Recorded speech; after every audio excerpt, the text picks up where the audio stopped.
ومن سيئات أعمالنا من يهده الله فلا مضل له ومن يضلله فلا هادي له ونشهد أن لا إله إلا الله وحده لا شريك له ونشهد أن سيدنا ونبينا ومولانا محمدا عبده ورسوله أرسله بالحق بشيرا ونذيرا وداعيا إلى الله بإذنه وسراجا منيرا اللهم صل وسلم على رسولك سيدنا وحبيبنا وشفيعنا ومولانا محمد صلى الله عليه وسلم أما بعد فيا عباد الله أوصيكم ونفسي أولا بتقوى الله فإن الله مع الذين اتقوا والذين هم محسنون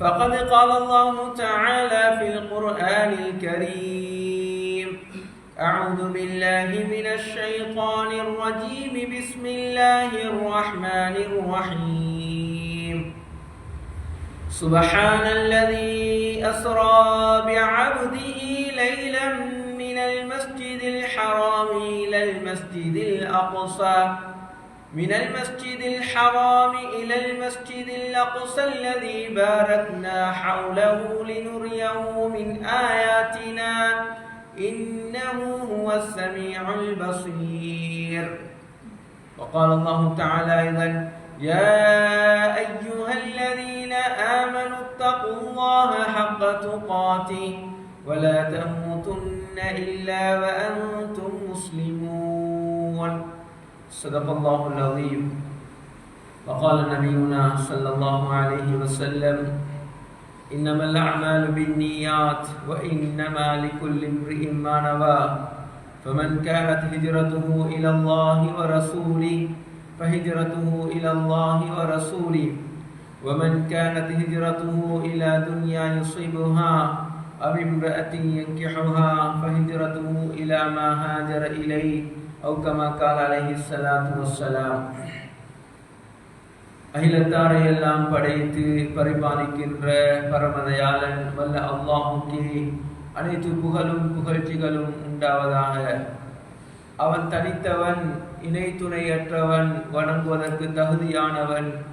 அந்த சராசரங்களை படைத்து பரிபாலிக்கின்ற இரட்சகன் என்பதாக நான் சான்று பகர்கின்றேன். சலாத் என்னும் கருணையும் சலாம் என்னும் ஈடேற்றமும் அகிலத்தாருக்கெல்லாம் ரஹ்மத்தாகவும் அருட்கொடையாகவும் நபிமார்களுக்கெல்லாம் முத்திரையாகவும் தீர்க்கதரிசியாகவும் இவ்வையகத்துக்கு வந்ததைத்து தனது சமுதாயத்திற்காக வேண்டி பாடுபட்ட ஹபீப் ஸல்லல்லாஹு அலைஹி வஸல்லம் அவர்கள் மீதிலும் அன்னாரின் அடிச்சுவடுகளை, வாழ்க்கை வழிமுறைகளை சிறிதேனும் பிசகாமல் தவறாமல் வாழ்க்கையிலே எடுத்து நடந்த உத்தம சஹாபாக்கள், தாபிஊன்கள், தபா தாபிஈன்கள் இன்று வரைக்கும் அன்னாருடைய வாழ்க்கை வழிமுறைகளை யார் யாரெல்லாம் இவ்வையகத்திலே எடுத்து வாழ்கின்றார்களோ அத்துணை மூமீன்கள், முஸ்லீம்கள், முத்தகீன்கள் அனைவர்கள் மீதும் அந்த சலாத்தும் சலாமும் என்றென்றும் உண்டாவதாக. புனிதமிகு ஜும்ஆவுடைய கடமையை நிறைவேற்றுவதற்காக வேண்டி அல்லாஹ்வுடைய மாளிகையிலே நபைத்துல் இஅ்திகாஃப் என்கின்ற இஅ்திகாஃபுடைய நியத்தோடு அமர்ந்திருக்கும் அல்லாஹ் தஆலாவுடைய நல்லடியார்களே, சகோதரர்களே, பெரியார்களே, ரப்பல் இஸ்ஸத் அல்லாஹ் சுப்ஹானஹு வ தஆலாவை எல்லா சந்தர்ப்பங்களிலும் எல்லா நிலைமைகளிலும் அவனை பயந்தும் அல் குர்ஆனின் மூலமாக எவற்றையெல்லாம் வல்லவன் அல்லாஹ் சுப்ஹானஹு வ தஆலா எடுத்து நடக்கும்படி கட்டளையிட்டிருக்கின்றானோ அவற்றை இயன்ற அளவு தங்களது வாழ்க்கையிலே எடுத்து நடக்கும்படியும் எவற்றை விட்டும் விலகி தவிர்த்து வாழும்படி அல்லாஹ் சுப்ஹானஹு வ தஆலா தடை செய்திருக்கின்றானோ அவற்றை முற்று முழுதாக விலகி தவிர்த்து வாழும்படி முதலில் எனக்கும் பிறகு உங்களுக்கும் வசியத்தும் நசீஹத்தும் செய்து கொள்கின்றேன். இத்தகுல்லாஹ். கண்ணியத்துக்குரிய அல்லாஹ் தஆலாவுடைய நல்லடியார்களே, சகோதரர்களே, பெரியார்களே, புனிதமிகு ரஜபுடைய மாதத்தின் இறுதி கட்டத்தை நாம் அடைந்திருக்கின்றோம். அல்லாஹ் தஆலா நாம் ஒவ்வொருவரும் ஒவ்வொரு தொழுகைக்கு பின்னாலும் இதர நேரங்களிலே அல்லாஹும்ம பாரிக் லனா ஃபீ ரஜப வ ஷஅபான் வ பல்லிக்னா ரமதான் என்று நாம் கேட்கின்ற அந்த துஆவை அல்லாஹ் தஆலா கபூல் செய்து புனிதமிகு அந்த ரமதானுடைய மாதத்தை அடைகின்ற நல்லடியார்கள் கூட்டத்தில் அல்லாஹ் தஆலா நம் அனைவர்களையும் ஆக்கி அருள்வானாக. கண்ணியத்துக்குரிய மேலான அல்லாஹ் தஆலாவுடைய நல்லடியார்களே, சகோதரர்களே, நாம் இருக்கின்ற மாதம் அது சங்கையான மாதம். அல்லாஹ் குர்ஆனிலே வானம் பூமிகள் படைக்கப்பட்ட அந்த காலத்தில் இருந்து சிறப்பித்த ஒரு மாதத்திலே நாம் இருக்கின்றோம். நாளைய தினம் ரஜபுடைய 27வது தினத்தை நாம் அடைய இருக்கின்றோம். இந்த ரஜபுடைய மாதத்தில் இஸ்லாத்தினுடைய மிக முக்கியமான இன்பகரமான பசுமையான எத்தனையோ நிகழ்வுகளை அல்லாஹ் தஆலா நடாத்தாட்டி இருக்கின்றான். உம்மத்துக்காக, இஸ்லாமிய சமூகத்துக்காக அல்லாஹ்வுடைய எத்தனையோ உதவிகளை இறக்கிய மாதம் தான் இந்த ரஜபுடைய மாதம். அதிலும் விசேஷமாக இந்த ரஜபுடைய மாதம் வருகின்ற நேரத்திலே நாம் அந்த பிறை 27 அந்த இரவை அடைகின்ற நேரத்திலே விசேஷமாக அல்லாஹ்வின் மூலமாக நிகழ்த்தாட்டப்பட்ட ஒரு நிகழ்வு தான் இஸ்ரா மிஅராஜுடைய நிகழ்வாக இருக்கிறது. இது எந்த மாதத்தில் நடைபெற்றது என்பதில் உலமாக்களுக்கு மத்தியிலே கிட்டத்தட்ட 12 கருத்து வேற்றுமைகள் இருக்கின்றது. என்றாலும் அதிகமான உலமாக்கள் இந்த ரஜபுடைய 27வது தினத்தில் நிகழ்ந்திருக்கின்றது என்ற அடிப்படையில் தான் அன்றைய காலம் தொடக்கம் இன்று வரையிலே ரஜபுடைய 27வது இரவை அடைகின்ற நேரத்திலே இந்த இஸ்ராவை பற்றி, அந்த மிஅராஜை பற்றி சமூகத்துக்கு மத்தியிலே ஞாபகம் ஊட்டப்படுகின்றது. இது கருத்து வேற்றுமைக்குரிய ஒரு விடயமாக இருந்தாலும் இது நிச்சயமாக சத்தியமாக அல்லாஹ் தஆலாவின் மூலமாக நிகழ்த்தாட்டப்பட்ட ஒரு நிகழ்வாக இருக்கிறது. இதை நாம் யாருமே மறுக்க கூடாது.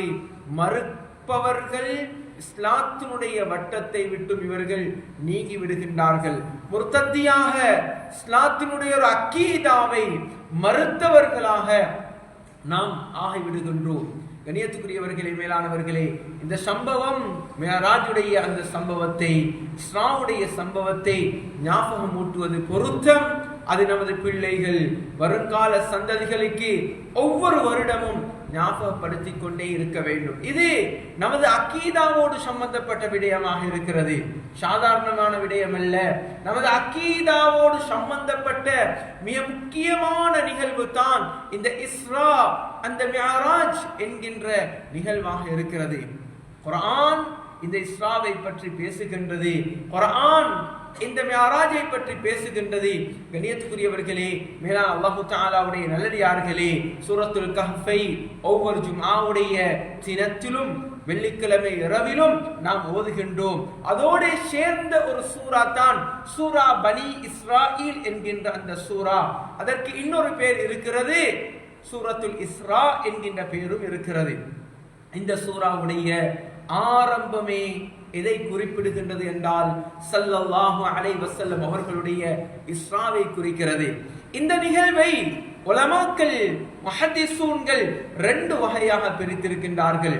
ஒன்று, ரசூலே கரீம் ஸல்லல்லாஹு அலைஹி வஸல்லம் அவர்களுடைய இரா பயணம் இஸ்ரா என்கின்ற மஸ்ஜிதுல் ஹராத்தில் இருந்து மஸ்ஜிதுல் அக்ஸா வரும் வரைக்கும் சென்ற பயணத்தை இஸ்ரா என்றும், அந்த மஸ்ஜிதுல் அக்ஸாவில் இருந்து 7 வானங்களை தாண்டி சிதரத்துல் முன்தஹாவை தாண்டி அல்லாஹ்வுடைய அர்ஷை அடைந்து அல்லாஹ்வோடு முனாஜாத் செய்துவிட்டு அல்லாஹ்வோடு கதைத்துவிட்டு வந்த அந்த பிரயாணத்தை மிஅராஜ் என்று நாங்கள் சொல்லுகின்றோம்.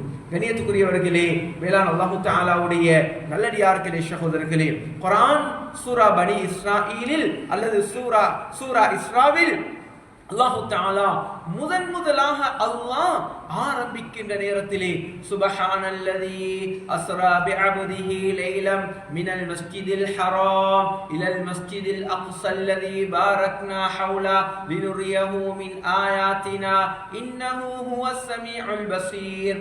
முதலாவது அல்லாஹ் அவன் தூய்மையானவன், என்பதை அல்லாஹ் அவனை தூய்மைப்படுத்துகின்ற அந்த வார்த்தையை பாவித்து அந்த சூராவை ஆரம்பிக்கின்றான். சுபஹானல்லதி, சுபஹானல்லதி, அல்லாஹ் தூய்மையாகி விட்டான். அல்லது எத்தகையவன் என்றால் அஸ்ரா பிஅப்திஹி லைலன், தனது அடியான் என்று சொல்லுகின்ற நேரத்திலே அல்லாஹ்வுக்கு மிகவும் விருப்பமான ஒரு பெயர் தான் அடிமை என்று பாவிக்கின்ற பெயர். ஸல்லல்லாஹு அலைஹி வஸல்லம் அவர்களை அல்லாஹ் தஆலா குர்ஆனிலே பல இடங்களில் அடிமை என்று அல்லாஹ் தஆலா பாவித்திருக்கின்றான்.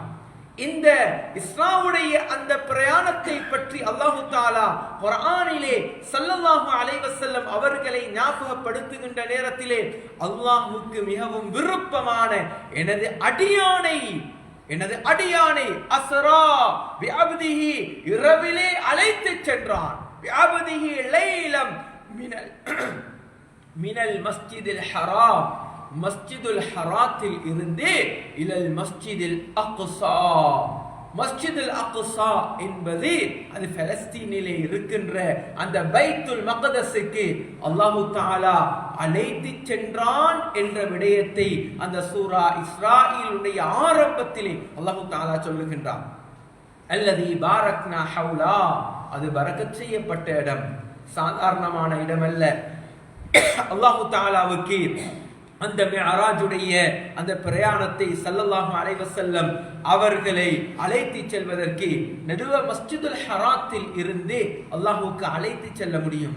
ஆனால் அல்லாஹ் தஆலா அப்படி செய்யவில்லை.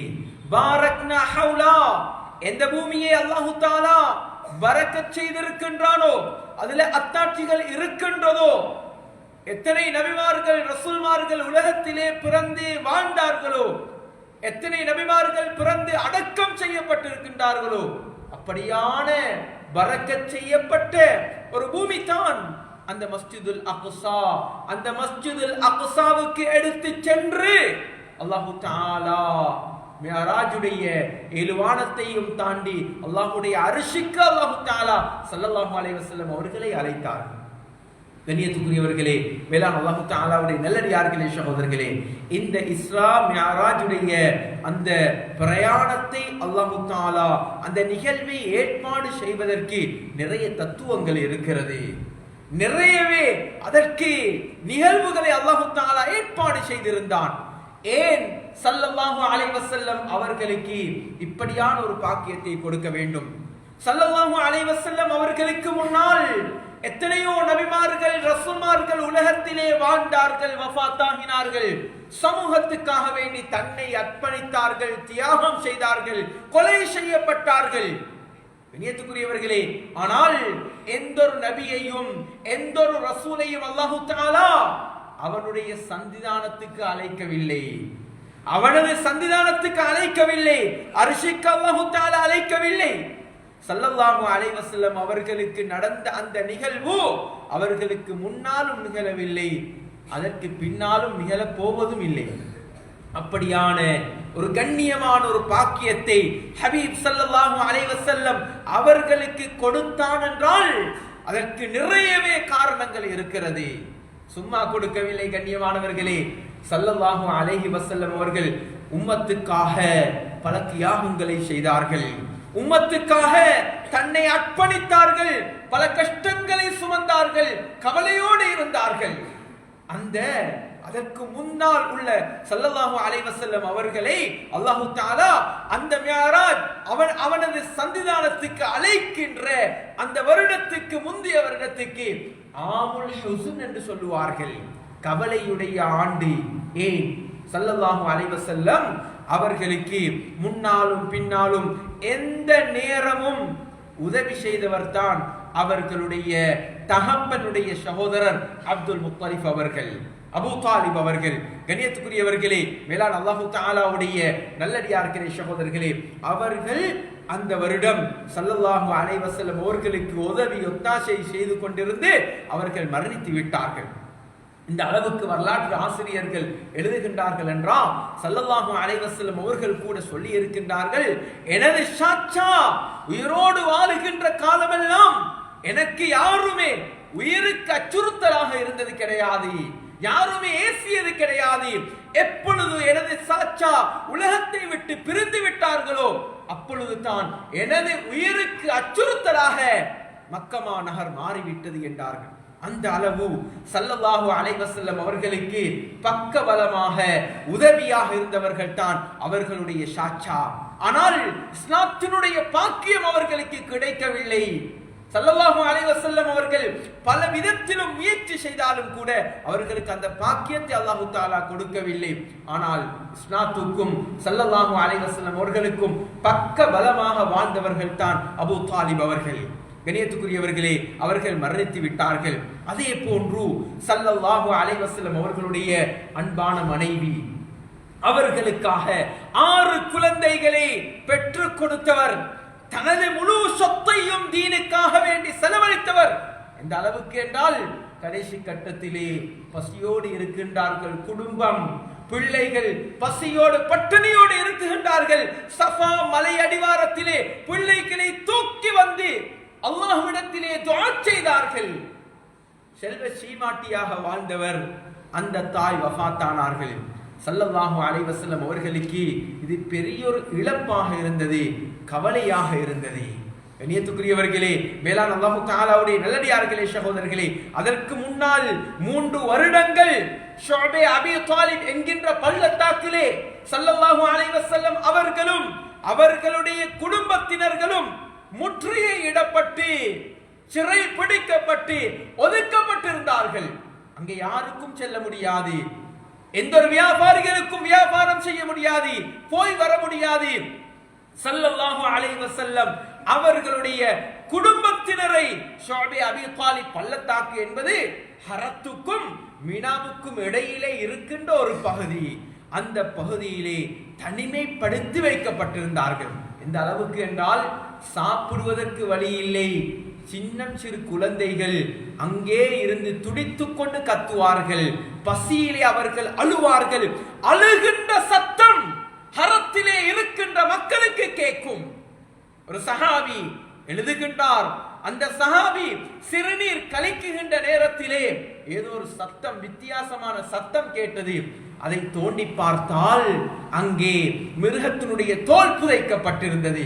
அதை எடுத்து அதை கழுவி சுத்தம் செய்து சாப்பிட்டு பல நாட்களாக அவர்கள் பட்டினியோடு அந்த சாப்பாட்டோடு காலத்தை கழித்தார்கள். அந்த காலத்திலே அவர்கள் பல நாட்களுக்கு பின்னால் அவர்கள் மலம் கழிப்பார்கள். அதாவது ஆற்றினுடைய விட்டைகளை போன்று தான் அவர்களுடைய மலத்தை அவர்கள் கழித்து விடுவார்கள். அந்த அளவுக்கு ஷுஅபே அபீ தாலிப் பள்ளத்தாக்கிலே ஸல்லல்லாஹு அலைஹி வஸல்லம் அவர்களும் அவர்களுடைய குடும்பத்தினர்களும் தனிமைப்படுத்தப்பட்டிருந்தார்கள் 3 வருடங்கள். அது கழிக்கின்ற நேரத்திலே ஆமுல் ஹுஸன் தனது அன்பான மனைவியை இழந்து விடுகின்றார்கள், அன்பான சாச்சாவை இழந்து விடுகின்றார்கள்.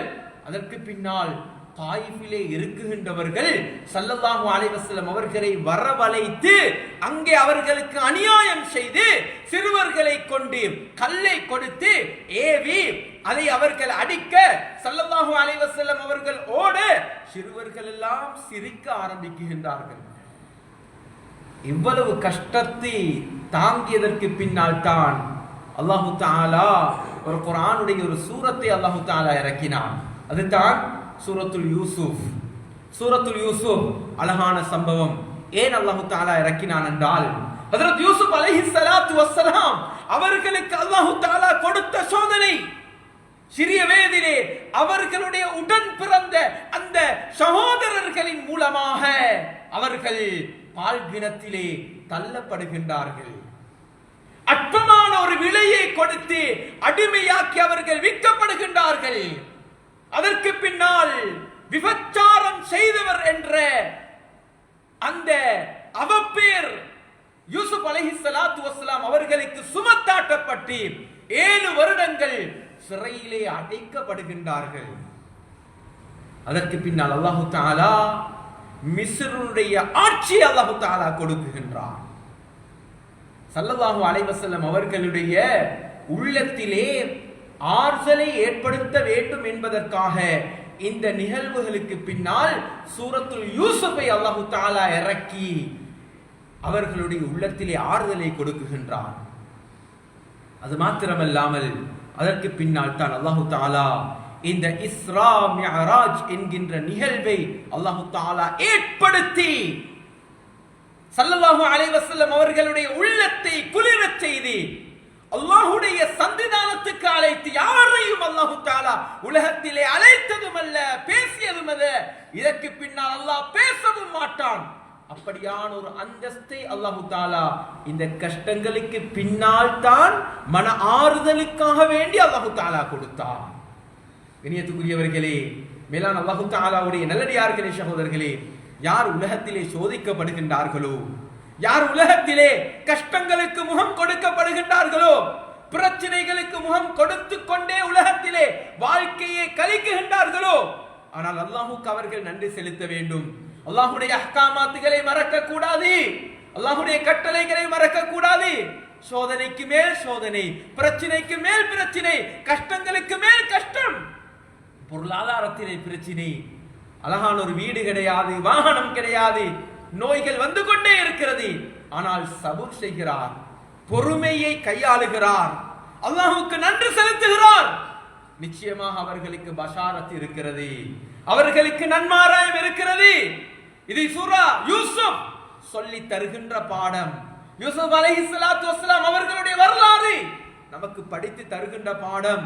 ஸல்லல்லாஹு அலைஹி வஸல்லம் அவர்களுடைய வரலாறு நமக்கு படித்து தருகின்ற பாடம் என்பதை நாங்கள் நினைவில் வைத்துக் கொள்ள வேண்டும்.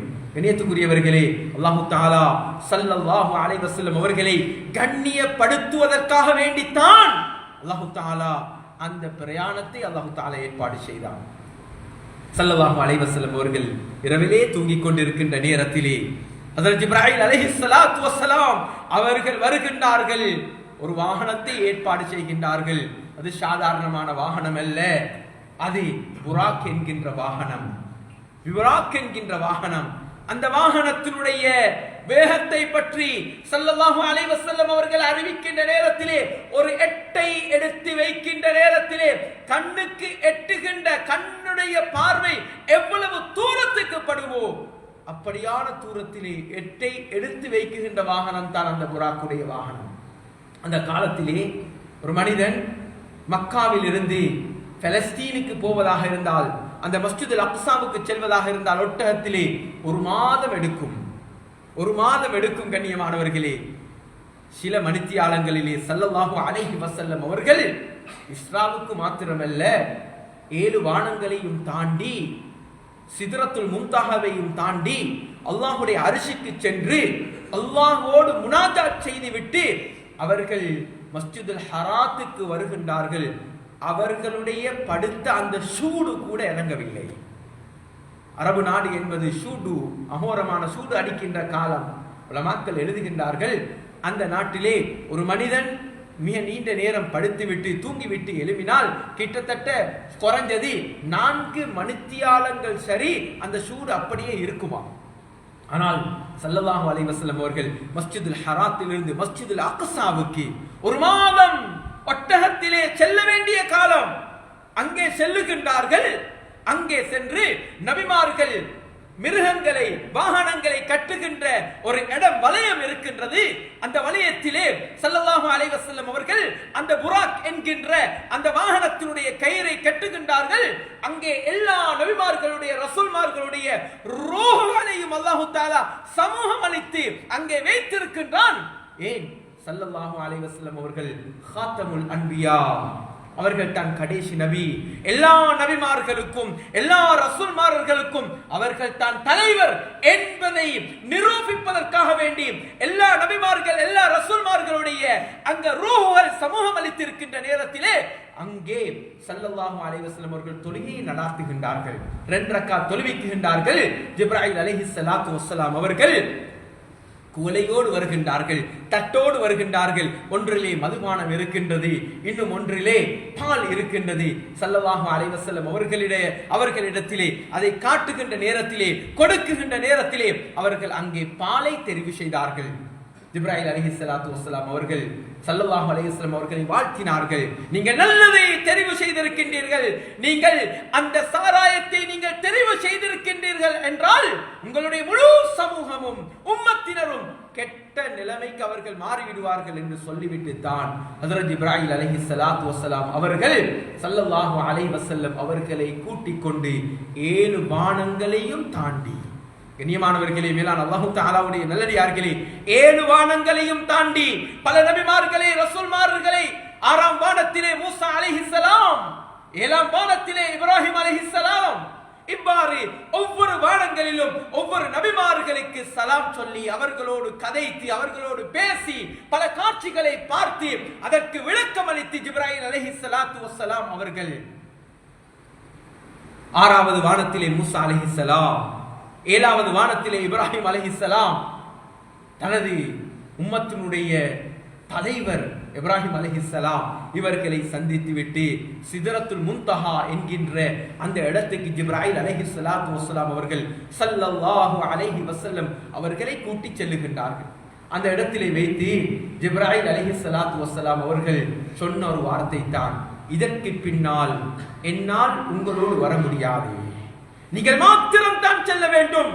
கண்ணியமானவர்களே, மேலானவர்களே, ஜிப்ராயில் அலைஹிஸ்ஸலாத்து வஸ்ஸலாம் அவர்களுக்கு கூட செல்ல முடியாத அந்த இடத்துக்கு எங்களுடைய அன்பான ஹபீப் ஸல்லல்லாஹு அலைஹி வஸல்லம் அவர்களை அல்லாஹ் தஆலா அவனுடைய சன்னிதானத்துக்கு அர்ஷுக்கு அழைத்தான் என்றால் எங்களுடைய ஹபீப் ஸல்லல்லாஹு அலைஹி வஸல்லம் அவர்கள் எவ்வளவு கண்ணியமானவராக இருப்பார். அல்லாஹ் தஆலாவை அவர்கள் அர்ஷுக்கு செல்லுகின்றார்கள், அல்லாஹ்வை சந்திக்குகின்றார்கள், அல்லாஹ்வோடு கதைக்குகின்றார்கள். 50 வக்து தொழுகைகள் மாத்திரமல்ல, இன்னும் சில விடயங்களும் அந்த மிஅராஜுடைய நிகழ்விலே ஸல்லல்லாஹு அலைஹி வஸல்லம் அவர்களுக்கு பரிசாக கொடுக்கப்பட்டது. அதிலே ஆக விசேஷமான பரிசாக, ஆக விசேஷமான ஒரு பொக்கிஷமாக எங்களுடைய உம்மத்தினருக்கு அல்லாஹ் தஆலா வழங்கி வைத்தது தான் இந்த 50 நேர தொழுகை. அந்த 50 நேர தொழுகையையும் எடுத்துக்கொண்டு இப்ராஹிம் அலைஹிஸ்ஸலாத்து வஸ்ஸலாம் அவர்களை தாண்டி மூசா அலைஹிஸ்ஸலாத்து வஸ்ஸலாம் அவர்களிடத்திலே வருகின்ற நேரத்திலே, மூசா அலைஹிஸ்ஸலாத்து வஸ்ஸலாம் அவர்களோடு கதைக்கின்ற நேரத்திலே அந்த மூசா அலைஹிஸ்ஸலாத்து வஸ்ஸலாம் அவர்கள் பல தடவைகள் கண்ணியமானவர்களை திருப்பி அனுப்பினார்கள். நான் 50 வக்து தொழுகையை எடுத்து வந்து பட்டு மாண்டு கொண்டிருக்கின்றேன், ஏண்ட உம்மத் அதை தாங்குவதற்கு சக்தி இல்லாதவர்களாக இருக்கிறார்கள். எனது உம்மத்தினரை விடவும் உங்களது உம்மத்தினர்கள் பலகீனமானவர்கள், அதை இவர்கள் சுமக்க மாட்டார்கள், நீங்கள் திரும்பிச் செல்லுங்கள், திரும்பிச் செல்லுங்கள் என்று பல தடவைகள் திரும்பி சென்று சென்று 5 குறைக்கப்பட்டு கடைசியாக அல்லாஹ் தஆலா குர்ஆனிலே சொல்லப்படுகின்ற ஒரு வசனம் தான், இதற்கு பின்னால் கூட்டவும் மாட்டேன், குறைக்கவும் மாட்டேன், இதுதான் கடைசி என்று அல்லாஹ் தஆலா 5 நேர தொழுகைகளை கடமையாக்கி ஸல்லல்லாஹு அலைஹி வஸல்லம் அவர்களை உலகத்துக்கு அல்லாஹ் தஆலா அனுப்பினார், பூமிக்கு அல்லாஹ் தஆலா அனுப்பினார். கண்ணியத்துக்குரியவர்களே, இந்த கண்ணியமான இந்த தொழுகை கடமையாக்கப்பட்ட ஸல்லல்லாஹு அலைஹி வஸல்லம் அவர்கள் அல்லாஹ்வை சந்தித்து சமூகத்தினுடைய தேவைகளை, உம்மத்தினுடைய தேவைகளை, மனிதர்களுடைய தேவைகளை நேரடியாக அல்லாஹ்விடத்திலே கேட்டு பெற்றுக் கொள்ளுகின்ற ஒரு சாதனத்தை கொண்டு வந்த ஒரு கண்ணியமான ஒரு மாதம் இந்த ரஜபுடைய மாதம். நாளைய நாள் கண்ணியமான அந்த நிகழ்வு நடந்த நாள் என்பதாக பல உலமாக்கள் எழுதுகின்றார்கள். கண்ணியத்துக்குரியவர்களே, சகோதரர்களே, அந்த தொழுகையுடைய நிலைமை இன்று சமூகத்திலே எந்த அளவுக்கு இருக்கிறது, நமது வாழ்க்கையில் எந்த அளவு நாங்கள் பேணுதல் காட்டுகின்றோம்? கண்ணியமானவர்களே, அங்கு ரமதான் வரப்போகின்றது. ரமதானுடைய மாதத்துக்கு முன்னால் அதிகமான ஜனாசாக்கள் பொதுவாக ஒவ்வொரு வருடமும் நாம் கேள்விப்பட்டுக் கொண்டே இருக்கின்றோம். பல ஜனாசாக்களை நாங்கள் அடக்கி இருக்கின்றோம். சென்ற வருடம் நான் நினைக்கின்றேன், நமது ஊரில் மாத்திரம் ரஜபுடைய ஷாபானுடைய மாதத்திலே 18க்கும் அதிகமான ஜனாசாக்கள் அடக்கம் செய்யப்பட்டிருக்கின்றது. இது அல்லாஹ்வுடைய நியதி. உலமாக்கள் எழுதி இருக்கின்றார்கள், ஏன் ஸல்லல்லாஹு அலைஹி வஸல்லம் அவர்கள் அல்லாஹும்ம பாரிக் லனா ஃபீ ரஜப வ ஷாபான் வ பல்லிக்னா ரமதான், யா அல்லாஹ் ரஜபுடைய ஷாபானுடைய மாதத்திலே பரக்கத் செய்திடு. எதிலே? வாழ்க்கையில். எல்லா விடயங்களிலும் பரக்கத்தை ஸல்லல்லாஹு அலைஹி வஸல்லம் வேண்டினார்கள். பரக்கத் பொருந்திய ஒரு மாதம் இருக்கிறது, அந்த மாதத்தில் ஒரு நாள் இருக்கிறது, 1000 மாதங்களை விடவும் சிறந்த ஒரு நாள் இருக்கிறது, அது இந்த வருடமும் எனக்கு மிஸ் ஆக கூடாது, அதிலே இபாதத்துகள் செய்யணும், அல்லாஹ்வை நெருங்கோடும், பாவத்தை அல்லாஹ்விடத்திலே முன்வைத்து என பாவங்களை மன்னிக்கப்பட்ட அடியானாக நான் மாறணும் என்கிறதுக்காக வேண்டித்தான் ஸல்லல்லாஹு அலைஹி வஸல்லம் துஆ செய்தார்கள். அதிகமானவர்கள் அந்த மாதத்தை மிஸ் பண்ணுவார்கள், அதிகமானவர்கள் கபருளுக்கு போய் சேருவார்கள். கண்ணியமானவர்களே, அந்த மாதம் வரை இருக்கிறது, வாழ்க்கையில மாற்றத்தை ஏற்படுத்திக் கொள்வோம். விசேஷமாக தொழுக. ஒவ்வொரு வருடமும் இந்த ஃபத்வாவை நான் ஞாபகப்படுத்துவதுண்டு.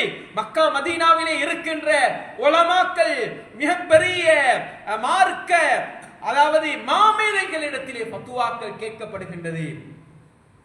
அதாவது ஒரு மனிதன் ரமலானுடைய மாதம் வந்து விட்டால் நோன்பு பிடிக்கிறார். ரமலானுடைய மாதத்திலே தாரிக்கு ஸலா அல்லதி யஸூமு வலா யுஸல்லி, ஆனா வாழ்க்கையில தொழுகை இல்ல, இவருடைய நோன்பினுடைய நிலை என்ன என்று கேட்ட நேரத்திலே அவர்கள் சொன்ன ஒரே ஃபத்வா, ஒரே ஹதீஸ், மன் தரக ஸலாத முத்தஅம்மிதன் ஃபகத் கஃபர், யார் வேண்டுமென்றே ஒரு நேர தொழுகையை விட்டு விடுகின்றார்களோ இவர்கள் காஃபிராகி விட்டார்கள், அல்லாஹ்வை நிராகரித்து விட்டார்கள். அல்லாஹ்வை நிராகரிக்கின்ற ஒரு மனிதன் இந்த பூமிக்கு மேலால் என்ன இபாதத்தை செய்தாலும் அல்லாஹ் தஆலா ஏற்றுக்கொள்ள மாட்டான். அல்லாஹ்வை நிராகரிக்கின்ற மனிதன் என்ன சேவையை செஞ்சாலும் அணுவளவு கூட அல்லாஹ் தஆலா நன்மையை கூட்ட மாட்டான், நன்மையை எழுத மாட்டான். இதே போன்று தான் தொழுகை இல்லாம நோன்பு பிடிச்சி வேலை இல்ல, சமூக சேவை செஞ்சு வேலை இல்ல, இன்னொரு அன்னவர்களுக்கு உதவி செஞ்சு வேலை இல்ல. முதலாவது அவ்வளவு மா யுஹாஸபு பிஹில் அப்து யௌமல் கியாமா ஸலா, நாளை கியாமத்தினுடைய நாளையில நீ இவங்களுக்கு எப்படி உதவி செஞ்சா, அவனுக்கு நீ எப்படி உதவி செஞ்சா, அப்படி என்ன செஞ்சா, அதை நீ செஞ்சா ஒன்றும் அல்லாஹ் கேட்க மாட்டான். நாளை கியாமத்தினுடைய நாளையில அல்லாஹ் முதலாக கேட்கிறது தொழுகையைத்தான். தொழுகை இல்லையா, நீ எவ்வளோ பெரிய இபாதத்தை வேற வழியில செஞ்சாலும் அது பிரயோஜனமற்றது, அது ஜீரோ, அது அல்லாஹ் கணக்கெடுக்க மாட்டான். கண்ணியமானவர்களே, ஒரு மனிதனுக்கு எப்படி தலை அவசியமோ தலை இல்லாத மனிதனுக்கு நாங்கள் முண்டம் என்று சொல்லுகின்றோமோ இதே போன்று தான் இஸ்லாத்திலே இருக்கின்ற மனிதனுக்கு தொழுகை அவசியம். அவற்றை தொழுகை மட்டும்தான் இல்ல, நல்ல மனுஷன். கண்ணியமானவர்களே, நாயை விட கேவலம். இது குர்ஆனும் ஹதீஸும் சொல்லி தருகின்ற பாடம். எனவே அந்த ரமதானை அடைவதற்கு முன்னால் வாழ்க்கையிலே மாற்றத்தை ஏற்படுத்திக் கொள்வோம். மிஅராஜுடைய மாதம், ரஜபுடைய மாதம், தொழுகை கடமையாக்கப்பட்ட மாதம், ஸல்லல்லாஹு அலைஹி வஸல்லம் அவர்கள் அல்லாஹ்வை சந்தித்து எடுத்து வந்த மாதம். அந்த மாதத்திலே எங்களுடைய வாழ்க்கையில் மாற்றங்களை உண்டு பண்ணிக் கொள்வோம். ஸல்லல்லாஹு அலைஹி வஸல்லம் அவர்கள் அல்லாஹ்வோடு முனாஜாத் செய்து 5 நேர தொழுகைகளை எடுத்து ஸல்லல்லாஹு அலைஹி வஸல்லம் அவர்கள் ஹரத்தினுள் வந்து இறங்குகின்றார்கள். படுத்த படுக்கையிலே இருந்த சூடு தணிந்தது இல்லை. கண்ணியமானவர்களே, இப்பொழுது சென்ற நிகழ்வை காபிர்களுக்கு முன்னால் சொல்ல வேண்டும். அந்த காலத்திலே தாருல் அர்கம் என்கின்ற அந்த இடத்தை தான் தஅவத்துடைய பணிக்கு பாவித்தார்கள். ஆனாலும் ஸல்லல்லாஹு அலைஹி வஸல்லம் அவர்கள் இந்த நிகழ்வை பகிரங்கப்படுத்த வேண்டும், சொல்ல வேண்டும். ஏற்கனவே காபிர்கள் எதையும் ஏற்றுக்கொள்ளாதவர்கள். ஸல்லல்லாஹு அலைஹி வஸல்லம் அவர்கள் விடிந்ததோடு காலை அடைந்ததோடு எல்லா காபிர்களையும் ஒன்று சேர்த்து, நான் இப்படியான ஒரு நிகழ்வுக்கு நான் சென்று விட்டு வந்தேன், அல்லாஹ் என்னை இங்கே இருந்து மஸ்ஜிதுல் அக்ஸாவுக்கு அழைத்து அங்கு இருந்து 7 வானத்தையும் தாண்டி அல்லாஹ்வை சந்தித்து விட்டு நான் வந்திருக்கின்றேன். காபிர்கள் ஏற்றுக்கொள்வாங்களா? சிரித்தார்கள். இந்த நாளும் ஒரு நோமலாக ஒரு பொய் சொல்லுவாரு, இன்னைக்கு பெரிய ஒரு பொய்யை சொல்லிட்டாரு. ஏன் மஸ்ஜிதுல் அக்ஸாவுக்கு போவதாக இருந்தால் 1 மாசம் எடுக்குமே, சாத்தியமாகுமா? சிரித்தார்கள். கண்ணியமானவர்களை கேவலப்படுத்தினார்கள். பொய்யன் என்ற வார்த்தைகளை சொல்ல ஆரம்பித்தார்கள். ஹஜ்ரத் அபூபக்கர் சித்திக் ரலியல்லாஹு அன்ஹு அவர்கள் ஸல்லல்லாஹு அலைஹி வஸல்லம் அவர்களுக்கு பின்னால் இருக்கின்றவர்கள். ஒரு காஃபிர் போய் ஹஜ்ரத் அபூபக்கர் சித்திக் ரலியல்லாஹு அன்ஹு அவர்களிடத்திலே, இப்படி ஒரு மனிதன் போய் வந்துட்டாருன்னா நீங்க நம்புவீங்களா? ஹஜ்ரத் அபூபக்கர் சித்திக் ரலியல்லாஹு அன்ஹு அவங்க அதை எப்படி நம்ப என்று கேட்டதோடு அடுத்த வார்த்தை என்ன தெரியுமா? உங்களுடைய நண்பர் முஹம்மத் ஸல்லல்லாஹு அலைஹி வஸல்லம் இப்படி போய் வந்திருக்கின்றாமே, அவர் இப்படியான ஒரு நிகழ்வு அவருக்கு நடந்திருக்கின்றது என்று அவர் சொல்லிக் கொண்டிருக்கின்றார் என்று சிரித்த நேரத்திலே ஹஜ்ரத் அபூபக்கர் சித்திக் ரலியல்லாஹு அவர்களுக்கு சித்திக் என்ற பட்டம் சும்மா கிடைக்க இல்ல கண்ணியமானவர்களே, சும்மா கிடைக்க இல்ல. மதரசால ஒரு பட்ட படிப்பொன்ன படிச்சுட்டு கிடைச்ச படிப்பு பட்டம் அல்லாது சித்திக் என்கின்ற பட்டம். ஹஜ்ரத் அபூபக்கர் சித்திக் ரலியல்லாஹு அவர்கள் முஹம்மது ஸல்லல்லாஹு அலைஹி வஸல்லம் அவர்களா இதை சொல்லுகிறார்கள்? ஆம் என்றார்கள். அப்படி என்றிருந்தால் அது உண்மைதான், அதில் சந்தேகம் இல்லை. அதுதான் கைப், மறைவானவைகளை நம்புவது என்றால் அதுதான் என்றார்கள். நம்பினார்கள். அதற்கு பின்னால் அபூபக்கருக்கு பின்னால் சித்திக், உண்மைப்படுத்தப்பட்டவர் என்ற புனை பெயரும் அங்கே அப்பொழுது தான் போடப்பட்டது. கண்ணியமானவர்களே, சில காபிர்கள் கேட்டார்கள் அடிக்கடி மக்காவிலே இருக்கின்ற அந்த குறைஷி காபிர்கள் பலஸ்தீனுக்கு போவார்கள், பைத்துல் மக்தஸை பார்ப்பார்கள், வியாபாரத்துக்கு போய் வரக்கூடியவர்களாகத்தான் இருந்தார்கள். இந்த நேரத்திலே கண்ணியமானவர்களே, காபிர்கள் கேள்விகள் கேட்க ஆரம்பிக்கின்றார்கள். மஸ்ஜிதுல் அக்ஸாவுக்கு நீங்கள் போய் வந்தீர்கள் என்று சொல்லுகின்றீர்கள், அந்த பக்கத்தில் எத்தனை ஜன்னல்கள் இருக்கிறது, எத்தனை கதவுகள் இருக்கின்றது, இந்த பக்கத்தில் எத்தனை கதவுகள் இருக்கின்றது என்றெல்லாம் கேள்விகள் கேட்க ஆரம்பித்ததோடு கண்ணியமானவர்களே, ஸல்லல்லாஹு அலைஹி வஸல்லம் அங்கே போனது ஜன்னலை எண்ணுவதற்கோ கதவுகளை எண்ணுவதற்கோ அல்ல.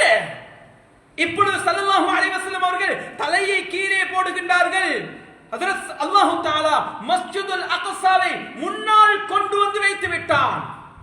ஸல்லல்லாஹு அலைஹி வஸல்லம் அவர்கள் போய் எண்ணி பார்த்தது போன்று அவர்கள் இந்த பக்கத்திலே இத்தனை கதவுகள், ஜன்னல்கள், இது இப்படி வடிவமைக்கப்பட்டது, இத்தனை தூண்கள் என்று அவர்கள் கேட்ட கேள்விகளுக்கெல்லாம் விடையை சொல்லுகின்ற நேரத்திலே காபிர்கள் தலையை அப்படியே பணியே போட்டுக் கொண்டார்கள். இன்னும் ஒன்று சொன்னார்கள், நேற்றைய தினம் இந்த வியாபார கோஷ்டி பலஸ்தீனுக்கு போய் அங்கே போய் வியாபாரத்தை முடித்துவிட்டு அவர்கள் இடையிலே வந்து கொண்டிருக்கின்றார்கள், இந்த இடத்தில் தான் இரவை கழித்தார்கள் என்றார்கள். சுப்ஹானல்லாஹ். அந்த வியாபார கோஷ்டி வந்ததோடு காபிர்கள் அவர்களை சூழ்ந்து கேட்டார்கள், நீங்கள் இரவிலே எந்த இடத்தில் தங்கினீர்கள்? எந்த இடத்தை ஸல்லல்லாஹு அலைஹி வஸல்லம் அவர்கள் சொன்னார்களோ அதே இடத்தில் தான் அவர்கள் தங்கி இருக்கின்றார்கள் என்றாலும் அவர்கள் இஸ்லாத்தை ஏற்றுக்கொள்ளவில்லை. கண்ணியமானவர்களே, இது மிஅராஜ் இஸ்ராவுடைய அந்த சரித்திரத்தை ஒரு சில மணித்தியாலங்களில் பேசி முடிக்கப்பட வேண்டிய விடயம் ஒன்று அல்ல. கண்ணியமானவர்களே, இதிலே நாம் நிறைய படிப்பினைகளை எடுத்துக்கொள்ள வேண்டும். ஸல்லல்லாஹு அலைஹி வஸல்லம் அவர்கள் பெரிய ஒரு தியாகத்துக்கு பின்னால் தான் இந்த அந்தஸ்தை அடைந்தார்கள். யாரு கஷ்டப்படுகின்றார்களோ, கஷ்டப்பட்டு தியாகம் செய்கின்றார்களோ அவர்களுக்கு அல்லாஹ் தஆலா உலகத்திலும் நன்மாராயத்தை வைத்திருக்கின்றான், ஆகிரத்திலும் நன்மாராயத்தை வைத்திருக்கின்றான். எனவே நாம் அனைவரும் ஒரு கண்ணியமான சங்கையான ஒரு மாதத்திலே இருக்கின்றோம். இந்த மாதத்தில் இருந்தாவது எங்களுடைய வாழ்க்கையில் ஒரு மாற்றத்தை ஏற்படுத்தி அல்லாஹ்வுக்கு விருப்பமான அடியாராக மாறுவதற்கு நாம் அனைவர்களும் முயற்சி செய்வோம். எனவே எல்லாம் அல்லாஹ் சுப்ஹானஹு வ தஆலா நம் அனைவர்களுடைய பாவங்களை மன்னிப்பாயாக. யா அல்லாஹ், பெற்றோர்களுடைய பாவங்களை மன்னித்து விடுவாயாக, அவர்களுடைய பாவங்களை மன்னித்து விடுவாயாக. திரு மூத்துக்கள் பயங்கரமான நோய்களை விட்டு நம் அனைவர்களையும் பாதுகாத்து விடுவாயாக. ஹைரான் ஹலாலான் ஹாஜத்தை நிறைவேற்றி தந்து விடுவாயாக. யார் யாரெல்லாம் நோயாளிகளாக வாழ்கின்றார்களோ அவர்களுக்கு பூர்த்தியான ஆஃபியத்தை கொடுத்து விடுவாயாக. யா அல்லாஹ், யா அல்லாஹ், நமது பிள்ளைகளை நல்லவர்களாக தலை சிறந்தவர்களாக ஆக்கிடுவாயாக. வாஹர் தாவானா அல்ஹம்துலில்லாஹி ரப்பில் ஆலமீன். إن الحمد لله نحمده ونستعينه ونستغفره ونؤمن به ونتوكل عليه ونعوذ بالله من شرور أنفسنا ومن سيئات أعمالنا من يهده الله فلا مضل له ومن يضلله فلا هادي له ونشهد أن لا إله إلا الله وحده لا شريك له ونشهد أن سيدنا ونبينا ومولانا محمدا عبده ورسوله. اللهم صل وسلم على رسولك سيدنا محمد وعلى آل محمد وبارك وسلم عليه. أما بعد، فيا عباد الله، أوصيكم ونفسي أولا بتقوى الله، فإن الله مع الذين اتقوا والذين هم محسنون. فقد قال الله تعالى: أعوذ بالله من الشيطان الرجيم، بسم الله الرحمن الرحيم، يا أيها الذين آمنوا اتقوا الله حق تقاته ولا تموتن إلا وأنتم مسلمون. صدق الله العظيم. بارك الله لنا ولكم بالقرآن العظيم ونفعنا وإياكم بالآيات وذكر الحكيم. أقول قولي هذا واستغفر الله لي ولكم ولسائر المسلمين من كل ذنب فاستغفروه إنه هو الغفور الرحيم.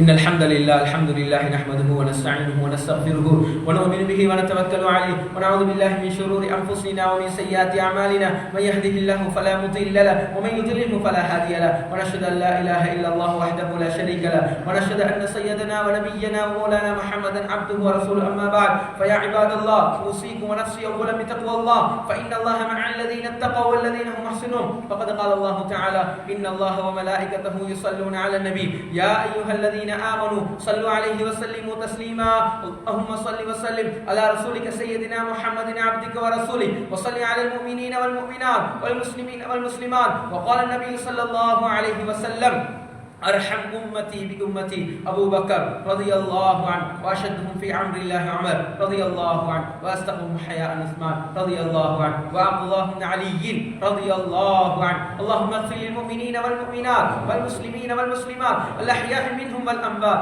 إنك سميع قريب مجيب الدعوات يا قاضي الحاجات يا رافع الدرجات. اللهم اجرنا من النار اللهم اجرنا من النار اللهم اجرنا من النار. اللهم لا تشبه خلقنا بالنار ولا تجعلنا من حطب النار فإنها بئس الدار وبئس المصر وبئس القرار. ربنا اغفر لنا ولإخواننا الذين سبقونا بالإيمان ولا تجعل في قلوبنا غلا للذين آمنوا ربنا إنك رؤوف رحيم. عباد الله إن الله يأمركم بالعدل